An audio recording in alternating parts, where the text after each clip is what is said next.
ನಮಸ್ತೆ ಸ್ನೇಹಿತರೆ, ಎಲ್ಲರೂ ಹೇಗಿದ್ದೀರಾ? ಎಲ್ಲರೂ ಚೆನ್ನಾಗಿದ್ದೀರಾ ಅಂತ ಅನ್ಕೋತೀನಿ. ನಾನು ತುಂಬಾ ಚೆನ್ನಾಗಿದ್ದೀನಿ. ಯಾರೆಲ್ಲ ನನ್ನ ಚಾನಲ್ನ ಇನ್ನೂ ಸಬ್ಸ್ಕ್ರೈಬ್ ಮಾಡದೆ ನೋಡ್ತಾ ಇದ್ದೀರಾ, ದಯವಿಟ್ಟು ಸಬ್ಸ್ಕ್ರೈಬ್ ಮಾಡಿ ಅಂತ ಕೇಳ್ಕೊಳ್ತಾ, ನಾನಿಲ್ಲಿ ಬಸ್ಸಾರು ಮತ್ತು ಅದಕ್ಕೆ ಅನ್ನ ಮಾಡಿದ್ದೆ. ಮುದ್ದೆ ಮಾಡ್ಕೊಂಡಿರಲಿಲ್ಲ. ಯಾವ ಥರ ಮಾಡಿದ್ದೀನಿ ಅಂತ ತೋರಿಸ್ತಾ ಇದ್ದೀನಿ. ನಾನು ಊರಿಂದ ಹಸಿ ಅಲಸಂದೆ ಕಾಳು ತೊಗೊಂಡು ಬಂದಿದ್ದೆ. ಅದರಲ್ಲೇ ನುಗ್ಗೆ ಸೊಪ್ಪು ಮತ್ತು ಅಲಸಂದೆ ಕಾಳು ಹಾಕಿ ಬಸ್ಸಾರು ಮಾಡೋಣ ಅಂಥೇಳಿ, ತುಂಬ ದಿನ ಆಗಿತ್ತು ಬಸ್ಸಾರೇ ಮಾಡಿರಲಿಲ್ಲ. ಹಾಗಾಗಿ ಮಾಡೋಣ ಅಂಥೇಳಿ ಎಲ್ಲ ಸುಲಿದಿಟ್ಕೊಂಡಿದ್ದೆ. ನಾನಿಲ್ಲಿ ಕಾಳನ್ನ ನೀಟಾಗೆ ತೊಳ್ಕೊತಾ ಇದ್ದೀನಿ. ತೊಳ್ಕೊಂಡು ಬೇಯಕ್ಕಿಟ್ಟಿದ್ದೀನಿ. ನಾನೇನು ಕುಕ್ಕರಿಗೆ ಹಾಕಿ ಕೂಗ್ಸಲ್ಲ. ನುಗ್ಗೆ ಸೊಪ್ಪನ್ನು ಊರಿಂದನೇ ತಂದಿದ್ದೆ. ನಾನಿಲ್ಲಿ ರುಬ್ಬಿ ಮಾಡ್ತಾಯಿದ್ದೀನಿ ಬಸ್ಸಾರನ್ನ. ಹಾಗಾಗಿ ಸ್ವಲ್ಪ ತೆಂಗಿನಕಾಯಿ ನಾನು ಯೂಸ್ ಮಾಡ್ತೀನಿ ಬಸ್ಸಾರಿಗೆ. ನಾನು ಯಾವ ರೀತಿ ಮಾಡಿದ್ದೀನಿ ಆ ರೀತಿ ತೋರಿಸ್ಕೊಡ್ತೀನಿ. ಇಲ್ಲಿ ನೋಡ್ಬೋದು, ಕಾಳು ಮತ್ತು ನುಗ್ಗೆ ಸೊಪ್ಪು ಬೆಂದಿದೆ. ತುಂಬ ಕೈ ಆಡೋಕ್ಕೆ ಹೋಗ್ಬೇಡಿ, ಯಾಕಂದರೆ ನುಗ್ಗೆ ಸೊಪ್ಪು ಕಹಿ ಬಂದ್ಬಿಡುತ್ತೆ. ಅದು ಫುಲ್ ಒಂದು ಮುಕ್ಕಾಲು ಭಾಗ ಬೆಂದಿದೆ ಅಂತ ಅನಿಸಿದ ಮೇಲೆ ಉಪ್ಪು ಹಾಕ್ಕೊಳ್ಳಿ. ಬೇಗ ಉಪ್ಪು ಹಾಕ್ಬಿಟ್ರೆ ನುಗ್ಗೆ ಸೊಪ್ಪು ಬೇಗ ಬೇಯೋದೇ ಇಲ್ಲ, ಸ್ವಲ್ಪ ನಿಧಾನ ಆಗುತ್ತೆ ಅದು ಬೇಯೋದು. ಹಾಗಾಗಿ ನುಗ್ಗೆ ಸೊಪ್ಪು ಒಂದು ಕಡೆ ಬೇಯೋದ್ರಲ್ಲಿ ಖಾರ ರೆಡಿ ಮಾಡ್ಕೊಳ್ಳೋಣ ಅಂಥೇಳಿ ಇಲ್ಲಿ ತೆಂಗಿನಕಾಯಿ ತುರಿದಿಟ್ಕೊಂಡಿದ್ದೆ. ಒಂದು ಸ್ವಲ್ಪ ತೆಂಗಿನಕಾಯಿ ಹೆಚ್ಚಿಟ್ಕೊಂಡಿದ್ನಲ್ಲ, ಅದನ್ನು ನಾನು ರುಬ್ಬಕ್ಕೆ ಹಾಕ್ಕೋತಾ ಇದ್ದೀನಿ. ನಾನಿಲ್ಲಿ ಏನೇನು ಹಾಕ್ತೀನಿ ಅಂದರೆ, ಹುಣಸೆಹಣ್ಣು ತೊಳೆದು ಹಾಕ್ತಾಯಿದ್ದೀನಿ. ಒಂದು 10 ಎಸಳು ಬೆಳ್ಳುಳ್ಳಿನ ಹಾಕ್ತಾಯಿದ್ದೀನಿ. ಬೆಳ್ಳುಳ್ಳಿ ಹಾಕೋದ್ರಿಂದ ಬಸ್ಸಾರು ತುಂಬಾ ಚೆನ್ನಾಗಿ ಬರುತ್ತೆ. ಆಮೇಲೆ ಮೆಣಸು ಹಾಕ್ತೀನಿ. ಜೀರಿಗೆ ಸ್ವಲ್ಪ ಇತ್ತು, ಜೀರಿಗೆ ಹಾಕ್ತಾಯಿದ್ದೀನಿ. ನಿಮ್ಗೆ ಎಷ್ಟು ಬೇಕು ಅಷ್ಟು ಹಾಕ್ಕೊಳ್ಳಿ. ನಾನು ಅಷ್ಟೇ ಇದ್ದಿದ್ದು ನಮ್ಮ ಮನೇಲಿ ಜೀರಿಗೆ, ಹಾಗಾಗಿ ಅಷ್ಟೇ ಹಾಕಿದ್ದೆ. ಕೊತ್ತಂಬರಿ ಸೊಪ್ಪನ್ನು ತೊಳೆದು ಹಾಕ್ಕೋತಾ ಇದ್ದೀನಿ. ಆಮೇಲೆ ನಾನು ಸಾಂಬಾರು ಪುಡಿನೇ ಯೂಸ್ ಮಾಡ್ತೀನಿ ಇಲ್ಲಿ. ನಿಮ್ಗೆ ಎಷ್ಟು ಖಾರ ಬೇಕಾಗುತ್ತೋ, ನೀವು ಎಷ್ಟು ಖಾರ ತಿಂತೀರೋ ಅಷ್ಟು ಖಾರನ ನೀವು ಅಪ್ಲೈ ಮಾಡ್ಕೊಳ್ಳಿ. ಕೆಲವೊಬ್ಬರು ಮೆಣಸಿನ್ಕಾಯಿನ ಬೇಯಿಸೋಕ್ಕಿಟ್ಬಿಟ್ಟು ಹಂಗೂ ಮಾಡ್ತಾರೆ. ನಾನು ಮಾಡ್ತೀನಿ. ಅದನ್ನು ಮಾಡಿದಾಗ ತೋರಿಸ್ಕೊಡ್ತೀನಿ. ಇಲ್ಲಿ ಕಾಳು ಬೇಯಿಸಿರ್ತೀರಲ್ವ, ಆ ಕಾಳನ್ನ ಹಾಕ್ಕೋಬೇಕಾಗತ್ತೆ. ಹಾಗೇ ಏನು ಕಾಳು ಬೇಯಿಸಿರ್ತೀವಲ್ಲ, ಆ ನೀರನ್ನೇ ಹಾಕ್ಕೊಂಡು ಇಲ್ಲಿ ಒಂದು ಚೆನ್ನಾಗೆ ನುಣ್ಣಗಾಗೋಷ್ಟು ಪೇಸ್ಟ್ ಮಾಡ್ಕೋಬೇಕಾಗತ್ತೆ. ಇಲ್ಲಿ ನನ್ನ ಮಗ ಪೇಸ್ಟ್ ಮಾಡ್ತಾಯಿದ್ದಾನೆ. ಅಮ್ಮ ನಾನು ಮಾಡ್ತೀನಿ ಅಂತ. ನಿಧಾನಕ್ಕೆ ಮಾಡು ಅಂತ ಗೊತ್ತಾಗಬೇಕಲ್ವ ಎಲ್ಲನೂ. ಆಮೇಲೆ ನಾನು ಒಂದು ಸ್ವಲ್ಪ ಕಾಯಿ ಸ್ವಲ್ಪ ದಪ್ಪ ಹಾಕಿದ್ನಲ್ಲ, ಅದನ್ನು ಫಸ್ಟು ರುಬ್ಕೊಂಡು ಆಮೇಲೆ ಈರುಳ್ಳಿ ಹಾಕ್ಕೋತಾ ಇದ್ದೀನಿ ನಾನು. ಇಲ್ಲಾಂದರೆ ತುಂಬ ಪೇಸ್ಟ್ ಆಗಿಬಿಡುತ್ತೆ, ಚೆನ್ನಾಗಿರಲ್ಲ.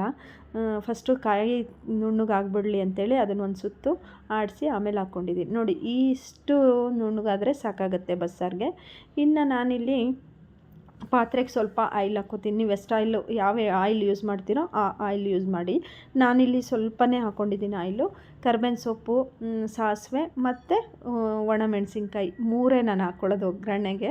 ನಾನೇನು ಈರುಳ್ಳಿ ಹಾಕೋಕ್ಕೆ ಹೋಗಲ್ಲ, ರುಬ್ಬಕ್ಕೆ ಹಾಕಿರ್ತೀನಲ್ವ, ಹಾಗಾಗಿ ಈರುಳ್ಳಿ ಏನು ಹಾಕೋಕ್ಕೆ ಹೋಗಲ್ಲ.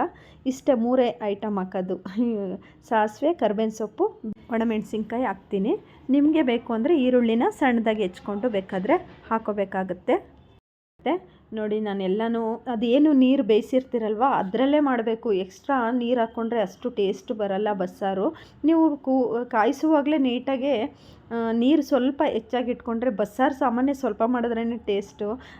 ಮೇಲೆ ಅದು ಬಿಸಿನೀರು ಹಾಕಿದ್ರೂ ಚೆನ್ನಾಗಿರಲ್ಲ, ತಣ್ಣೀರು ಹಾಕಿದ್ರೂ ಅಷ್ಟು ಟೇಸ್ಟ್ ಬರಲ್ಲ. ಅದೇನು ಬೇಯಿಸ್ಕೊಂಡಿರ್ತೀರಲ್ವ ಆ ನೀರನ್ನೇ ಹಾಕಿ ಬಸ್ಸಾರು ತುಂಬ ಚೆನ್ನಾಗಿ ಬರುತ್ತೆ. ನೋಡ್ಬೋದು ಎಷ್ಟು ಚೆನ್ನಾಗಿ ಬಂದಿದೆ. ಇಲ್ಲಿ ನಾನು ಬಸ್ಸಾರು ಮಾಡಿಬಿಟ್ಟು ನೆಕ್ಸ್ಟು ಪಲ್ಯಕ್ಕೆ ರೆಡಿ ಮಾಡ್ಕೊಂಡಿದ್ದೆ. ಪಲ್ಯಕ್ಕೆ ಒಗ್ಗರಣೆ ಹಾಕಬೇಕಲ್ವ ಬೇಯಿಸ್ಕೊಂಡಿರೋ ಕಾಳಿಗೆ. ನಮಗೆ ಕಾಳಿಗೆ ಒಗ್ಗರಣೆ ಹಾಕಿದ್ರೇ ಚೆಂದ ನಮ್ಮ ಮನೇಲಿ ತಿನ್ನೋದು. ಕಾಳಿಗೆ ಒಗ್ಗರಣೆ ಹಾಕಿಲ್ಲ ಅಂದರೆ ನನ್ನ ಮಗ ಅಂತೂ ಮುಟ್ಟೋದೇ ಇಲ್ಲ. ಅವನಿಗೆ ತೆಂಗಿನಕಾಯಿ ಸ್ವಲ್ಪ ಜಾಸ್ತಿ ಹಾಕಮ್ಮ ಅಂತ ಹೇಳ್ತಾ ಇರ್ತಾನೆ.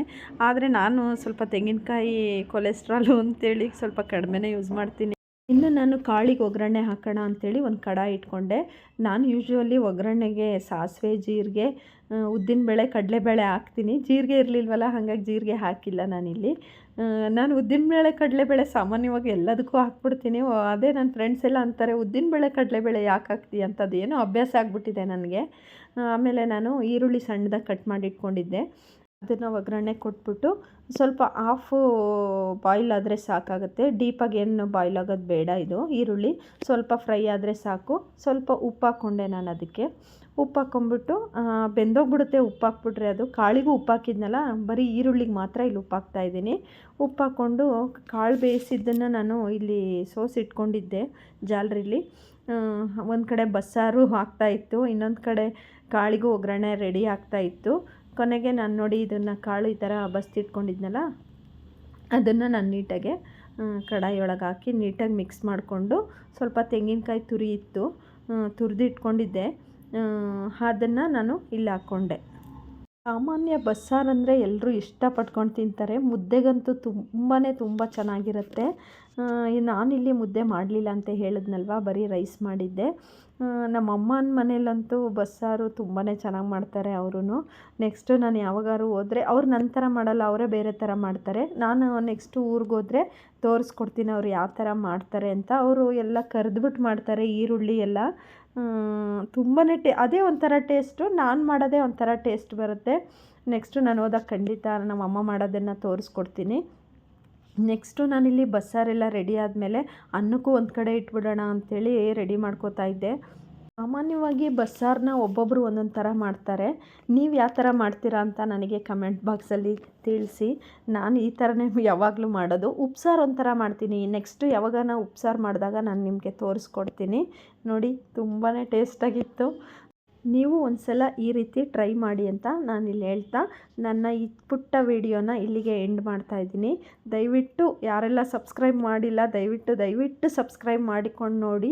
ಹಾಗೆ ಈ ವಿಡಿಯೋ ಇಷ್ಟ ಆಗಿದರೆ ಒಂದು ಲೈಕ್ ಮಾಡಿ, ಒಂದು ಪುಟ್ಟದಾಗಿ ಕಮೆಂಟ್ ಮಾಡಿ ಅಂತ ಇಲ್ಲಿ ಕೇಳಿಕೊಂಡು ವಿಡಿಯೋ ಎಂಡ್ ಮಾಡ್ತೀನಿ. ಬಾಯ್ ಸ್ನೇಹಿತರೆ.